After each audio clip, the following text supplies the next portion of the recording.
महाभारत एक महाकाव्य है जिसमें कथाओं का विशाल संग्रह है। यह एक ऐसा ग्रंथ है जिससे मनुष्य को उसके हर प्रश्न का उत्तर मिल सकता है। महाभारत की कथाएं पूरी दुनिया में प्रचलित है। न केवल हिंदुस्तानी बल्कि विदेशी लोग भी इससे बेहद प्रभावित है। इससे इसके इतिहास का बखूबी पता लगता है। इसमें बताई गई कहानियों के अनेक चरित्र आज भी पूरी शिद्दत से संपूर्ण जनमानस पर अपनी छाप छोड़ते नजर आते हैं। उन्हीं पात्रों में से एक पांडव कुल के अंतिम सम्राट से जुड़ी एक कथा है। हिंदू धर्म ग्रंथों में सर्पों को पूजनीय माना जाता है और सर्पों को समर्पित एक विशेष पर्व नाग पंचमी भी मनाया जाता है, जिस दिन देश के कई स्थानों पर सांपों की पूजा की जाती है और मेले का आयोजन भी होता है। लेकिन सर्प जाति की स्थिति हमेशा से ही ऐसी नहीं थी, बल्कि एक बार तो ऐसा समय भी आया कि पूरी सृष्टि पर सांपों के प्राण दांव पर लग गए थे। पूरी सर्प जाति अपने प्राणों की रक्षा के लिए इधर उधर भाग रही थी, या फिर यूं कहें कि उनका अस्तित्व ही संकट में पड़ गया था। तो आखिर ऐसा क्या हुआ था जो पूरी सर्प जाति में हाहाकार मच गई थी, और वो सब इस विपत्ति से बाहर कैसे निकले, यही जानेंगे आज की इस वीडियो में।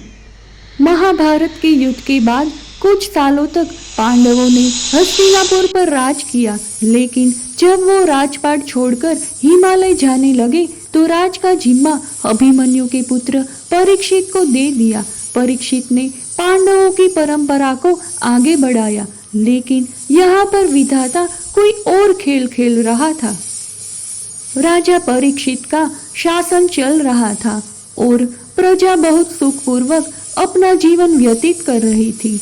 एक बार की बात है, जंगल में राजा परीक्षित शिकार करने के लिए वन्य पशुओं का पीछा कर रहे थे। इस बीच वह प्यास से व्याकुल हो जलाशय की खोज में शमीक ऋषि के आश्रम पहुंच गए। ऋषि उस वक्त ध्यान में लीन थे। राजा परीक्षित ने उनसे जल मांगा, लेकिन उन्होंने कोई उत्तर नहीं दिया। राजा परीक्षित को लगा कि ऋषि उनका अपमान कर रहे हैं। नाराज होकर उन्होंने पास ही में पड़े एक मरे हुए सर्प को उनके गले में डाल दिया और वहां से चले गए। शमीक ऋषि के पुत्र श्रृंगी ऋषि ने जब अपने पिता को इस तरह देखा तो उन्होंने अपने पिता के अपमान में क्रोधित होकर राजा परीक्षित को सर्प से काटने का श्राप दे दिया। उन्होंने कहा कि आज के 7वें दिन सर्प के काटने से उसकी मृत्यु होगी।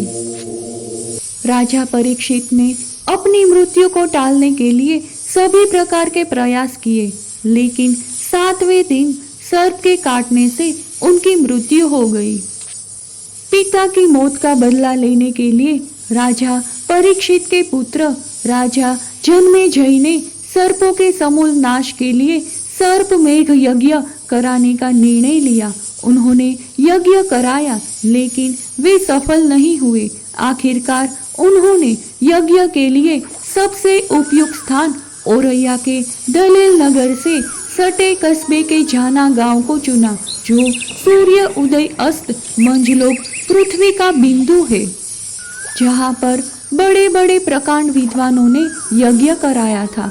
इस यज्ञ के प्रभाव से ब्रह्मांड के सारे सांप हवन कुंड में आकर एक एक करके गिरने लगे और पूरी सर्प जाति में त्राहिमाम मच गया। पूरी सृष्टि के बड़े से लेकर छोटे सर्प उस हवन कुंड में खींचे चले आ रहे थे और उसके पीछे मंत्रों की ऐसी शक्ति थी जिसके उच्चारण से ही सारे सांप उस अग्नि कुंड में समा जाते थे। सर्प वंश के दिग्गज से दिग्गज और शक्तिशाली सांपों को हवन कुंड अपनी ओर खींचने लगा। जो भी सांपों की मृत्यु का वो भयावह दृश्य देखता, उसका दिल दहल जा रहा था।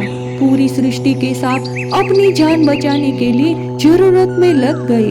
इन सब भयावह और विकराल स्थिति में 2 सर्पों ने अपनी जान बचा ली थी, जिसमें से पहला था तक्षक। तक्षक वही सांप था जिसके काटने से राजा परीक्षित की मृत्यु हुई थी। इसने अपनी जान बचाने के लिए सूर्यदेव का सहारा लिया। ये सूर्यदेव के रथ से जाकर लिपट गया।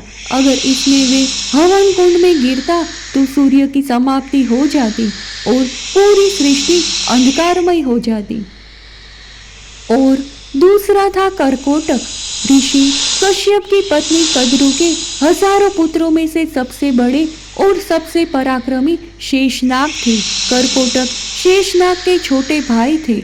वो शिव के अनन्य भक्त थे और भगवान शिव की कृपा से वो इस जन्मेजय यज्ञ के दौरान भी बचे रहे। वहीं इस विकट स्थिति और भयावह दृश्य को देखकर तीनों लोकों में हड़कंप मच गया।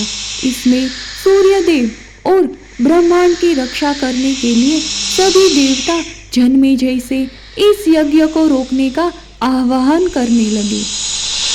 लेकिन जन्मेजय किसी भी रूप में अपने पिता की हत्या का प्रतिशोध लेना चाहता था। तत्पश्चात जन्मेजय के यज्ञ को रोकने के लिए आस्तिक मुनि को हस्तक्षेप करना पड़ा, जिनके पिता एक प्रखंड विद्वान और माँ एक नाग कन्या थी।